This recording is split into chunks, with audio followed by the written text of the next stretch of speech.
Sevgili dostlar, Portland Atölye'de yemekler yapmaya devam ediyoruz.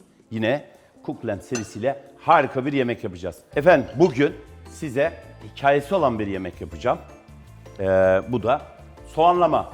Soğanlamanın en büyük özelliği saraya aşçı alınırken bu yemekle alınırmış. Yani iyi bir soğanlama yapan arkadaşımız direkt olarak sarayın mutfağına alınırmış.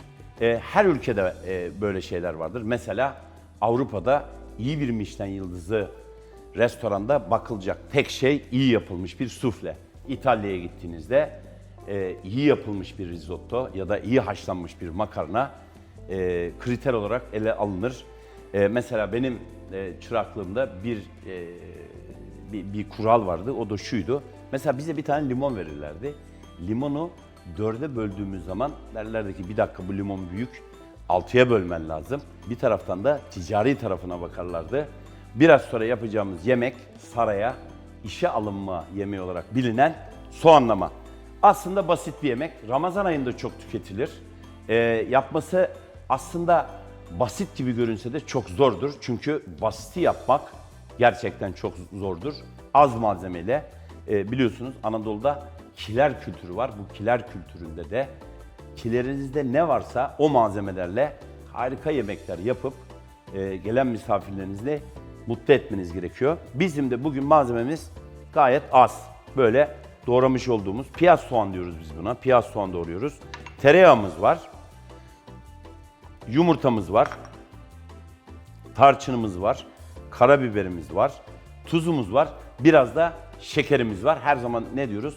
Şekeri yemeklere biraz koyduğumuzda hem asitini alıyor hem de parlak olmasını sağlıyor. Sos yaptığımızda da biraz şeker attığımızda soğanımız ya da yaptığımız ürün daha iyi karamelize oluyor. Sizi bekletmeden hemen başlıyorum. Yine ocağımın altını yaktım. Tavamız biraz ısınsın. Soğanı terletme tekniğiyle yapacağız. Kavurma değil. Bunun özelliği şu. Yağımızı koyacağız. Tereyağımızı koyduktan sonra soğanımızı ilave edeceğiz. Kapağını kapatacağız. O buharla birlikte yağ infüz edecek ve uzun uzun pişecek ki daha lezzetli olsun diye. Yaklaşık biraz tereyağını burada acımayacağız. Yaklaşık gördüğünüz gibi tepeleme bir yemek kaşığı tereyağımızı koyuyoruz. Tereyağımız eridikten sonra soğanlarımızı koyacağız. Daha sonra da Cookland serisinin bayıldığımız bu harika kapağını da üstüne kapatıp terleteceğiz. Daha sonraki aşamada da bu görmüş olduğunuz saplı tavaya yerleştireceğim. Yumurtalarını kıracağım. Tabii ki tatlandıracağım. Daha sonra da muhteşem bir soğanlama ortaya çıkacak. Evet, daha önce de söylediğim gibi bunlar eskiden sahanlarda ya da bakırlarda yapılırdı bu tür yemekler. Ama gördüğünüz gibi ben de bu tarihi yemeği Cookland serisinin ürünleriyle deneyeceğim. Bakalım performans nasıl ortaya çıkacak? Hep birlikte görelim. Tekniklerden bahsediyorduk. Terletme tekniği söylediğim gibi. Terletme tekniği şudur. Soğanımızı attık. Bakın. Şimdi bu terletme tekniğinde çok eski bir teknik bu. Yani buharla ürünün pişirilmesi. Terletme tekniğiyle silkmeler yapılır. Ondan sonra oturtmalar yapılır. Galyeler yapılır. Çok yemek yapılır. Biraz da tabii bunun dibine hafifte bir su koyacağım. Bu suyla beraber buhar elde edeceğim. Şimdi efendim size bir tüyo daha veriyorum. Eğer soğanınızı hızlı şekilde öldürmek istiyorsanız ve yüksek performans, şimdi bazılarımız şöyle yemeğin içinde pek soğan gelmesini istemezler. Yani taneli soğan gelmesini istemezler. O yüzden de hızla kavurmak isterler. Bu biraz da zamanla alakalıdır. O yüzden size tavsiyem, ben buna yaklaşık 1 çay kaşığı kadar tuz kullanacağım. Tuzla birlikte soğanınızı kavurursanız soğan suyunu salgılayacaktır ve daha hızlı pişecektir. Bu tüyo da önemli bir tüyo olsun. Benim de yakınımda çok var. Böyle soğanların doğrasak da yemeğin içinde pişmemiş halde ya da diri gözükmesinden rahatsız oluyorlar. Çok uzun süre pişirdiğinizde böyle tuzla eriyebilir, hatta dağılabilir. Efendim, soğanımı koydum, tuzumu attım. Şimdi birazcık dibine su koyacağım.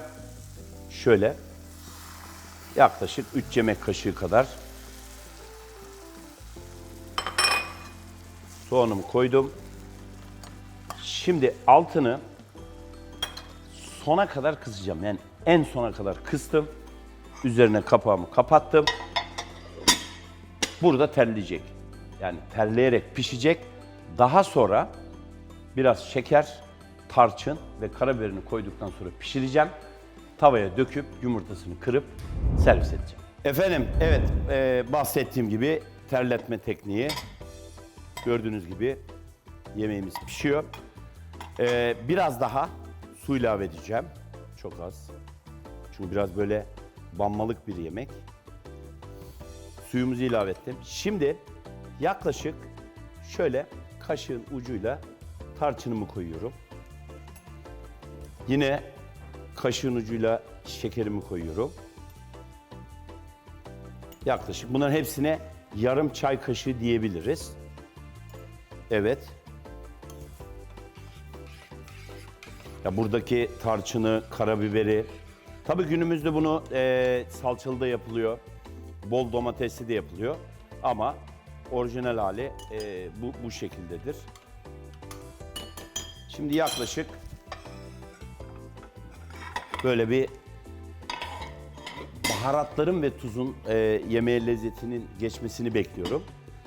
Yaklaşık 1-2 dakika sonra sahanımı alacağım. Daha doğrusu bu saplı tavamı alacağım ve üzerine yumurtaları kıracağım. Şu anda koku geliyor zaten, bu tarçın kokusu. Evet, tarçın kokusu inanılmaz geliyor. Aldım. Bakayım şöyle kıvamına.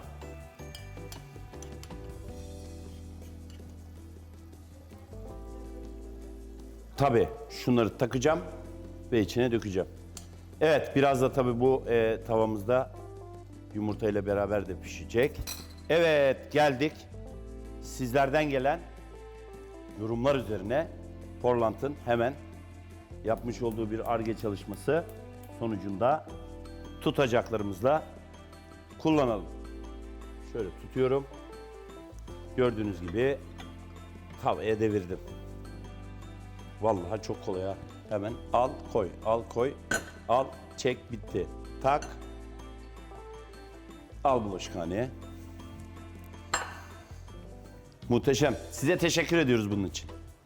Eğer böyle fikirleriniz varsa hemen bize yazın. Şartlarda uygunsa Portland bunları size yapacaktır ve daha mutlu ve daha sağlıklı yemek yapmanız için. Bir taraftan elimiz yandığı zaman da tencere yere düşüyor. Onun için bizim için bu yan ekipmanlar çok önemli. Hemen bir hafif bir şef artisti yapacağız. Tek elle yumurta kırma gibi. Efendim, soğanlamamın şöyle kaşıkla biraz açıyorum. Daha sonra bu tek elle yumurta kırmasına dikkat edeceğimiz şey, içine kabuk girmemesi gerekiyor. Aldım. Bu taraftan da bir şöyle kaşıkla açıyorum.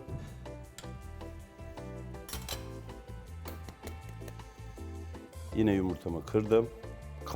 Kabuk düşmeden kırmam lazım. Düşmedi. Evet. Yine altını kısıyorum.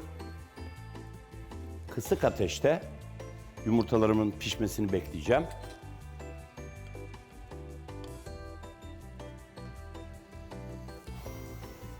Şimdi daha önce de bahsetmiş olduğum gibi Anadolu'da kiler mutfağı var. Böyle kiler mutfağının en büyük özelliklerinden bir tanesi az malzemeyle lezzetli yemek yapabilmek.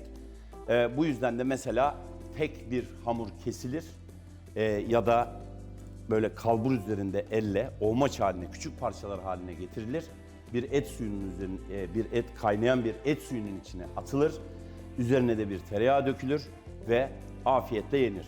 Yani bu soğanlamaya benzer birçok Anadolu'da kiler mutfağına ait yemekler bulunuyor. Mesela hoşaf da öyle bir şeydir. Yaz ayında kurutmuş olduğunuz hoşafları hemen biraz şekerle suyu kaynatıp içine kompostları attığınızda hemen böreğin yanına, makarnanın yanına harika ürünler çıkar. Bu da bizim toprağımızın zenginliğini, bazı bölgelerde de çaresizlikten yapılan ama günümüze kadar gelmiş lezzetli yemeklerin ortaya çıkmasını sağlıyor. Bu soğanlamayı mutlaka denemenizi istiyorum. Özellikle Ramazan ayında mesela bizim Bolu'da çok ilginçtir. Sabah kahvaltısında tüketilir. Çünkü bu terletme tekniğiyle soğanda asit de kalmıyor. Herhangi bir rahatsız edici koku da kalmıyor. Bu yüzden öyle menemen yerine soğanı da seviyorsanız, soğanın zaten her yemeğe verdiği lezzeti biliyoruz. Harika bir ürün çıkabilir. Evet sevgili dostlar, biraz kaynattım. Şimdi de güzel böyle kapatacağım. Kendi buharıyla da böyle yumurtaların üstü beyazladığı zaman tam bir banmalık hale gelecek. Banmalık da diyoruz, gömmelik de diyoruz. Harika bir yemek. Sunumda görüşürüz. Evet sevgili dostlar, soğanlamamız hazır. Ben biraz az pişmiş seviyorum. Banmalık aslında. Bu arada şunu söyleyeyim, ben böyle evde de farklı tencerelerin kapaklarını hemen bir çırpıda alır, kullanırım. Sizlerin de kullandığını biliyorum. Hemen orada Cookland serisinden bir kapak alıp burada kullandım. Tutacaklar da muhteşem. Bunda zaten gerek yok. Elle tutabiliyorum. Hemen altını kapattım. Ve bu harika sunum tabağıma koydum. Kayısı kıvamının bir tık üstünde. Ama kayısı kıvamı olmasına fayda var. Efendim şöyle hafif kırmızı tatlı toz biberimi de koyuyorum. Bu padişahların ve sultanların vazgeçilmez yemeği. Saraya aşçı alınırken test etmiş oldukları yemek soğanlama servise hazır. Afiyet olsun.